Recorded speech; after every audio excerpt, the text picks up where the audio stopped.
अनवी ने कमजोर आवाज में कहा, आरव, मैंने तुमसे सच छिपाया था।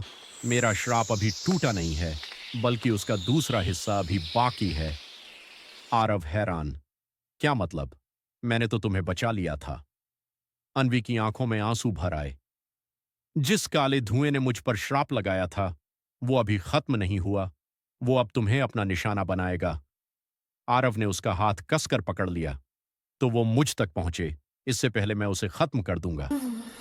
अचानक पेड़ों से कई चमकदार सफेद परछाइयां निकली। ये थीं गांव की पुरानी आत्माएं, जिन्हें वही काला धुआं सदियों से कैद किए हुए था। एक आत्मा ने कहा, राजकुमार, तुमने परी का पहला बंधन तोड़ दिया है, लेकिन दूसरा बंधन केवल सच्ची कुर्बानी से टूटेगा। आरव ने तुरंत पूछा, किसकी कुर्बानी? आत्माएं चुप रहीं, बस अनवी रो पड़ी। अचानक पूरा जंगल अंधेरे में डूब गया। झील से फिर वही काला धुआं निकलने लगा, लेकिन इस बार वो और भी विशाल और भी तेज था। वो आसमान की तरफ उठा और एक भयानक छाया दैत्य का रूप ले लिया। उसकी आंखें अंगारों की तरह लाल थीं। वो चीखा, अनवी, तूने मेरी कैद तोड़ी।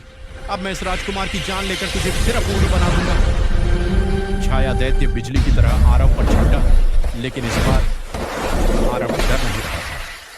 आरव चिल्लाया, तेरी लड़ाई अब अनवी से नहीं, मुझसे है। जैसे ही दैत्य ने हमला किया, आरव के चारों ओर एक चमकदार चांद का चक्र बन गया।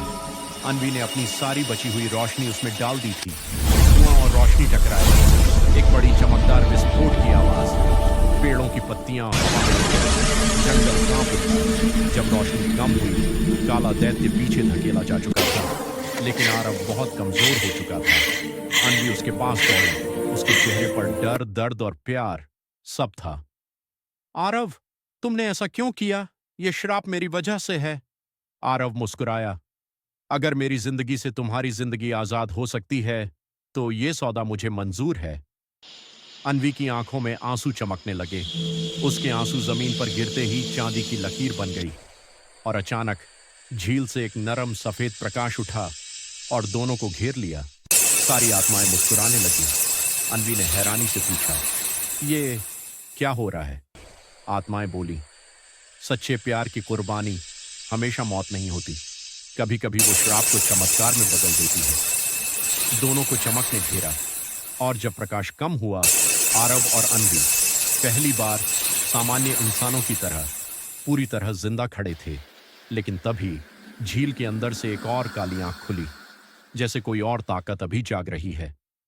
क्या श्राप खत्म हुआ, या असली खतरा अभी आया है? पार्ट 3